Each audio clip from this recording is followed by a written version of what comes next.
Hi எல்லாருக்கும் வணக்கங்க. இன்றைக்கி ஒரு மேரேஜ் ஃபங்க்ஷன் இருந்தது. அது ஞாபகம் இல்லாமல் காலையிலேயே சாதம் கொஞ்சம் அதிகமாகவே வச்சுட்டேன். ஸோ லஞ்ச் அங்கேயே சாப்பிட்டதுனால சாதம் அதிகமாக மீதியாயிடுச்சு.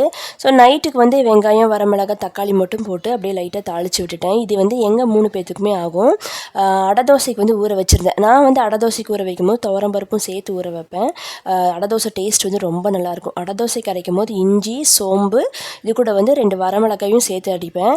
ஸோ ஃபஸ்ட்டு செட் அரைக்கும் போது இது எல்லாமே போட்டுட்டு நைஸாக அரைச்சி எடுத்துகிட்டு செகண்ட் செட்டு போட்டு அரைக்கும் போது கொஞ்சம் குறைன்னு அரைச்சி எடுத்துக்குவேன். ஸோ தோசை சாப்பிடும்போது அந்த பருப்பெல்லாம் வாய்க்கு கிடச்சி டேஸ்ட் நல்லாயிருக்கும். ஸோ ஹஸ்பண்டுக்கு மட்டும் கொஞ்சமாக மாவு எடுத்து வச்சுட்டு மீதியை அப்படியே எடுத்து ஃப்ரிட்ஜில் வச்சுட்டேன். ஏன்னா இந்த வெயில் காலம் அப்படிங்கிறனால சீக்கிரமாக புளி பெறிடுது.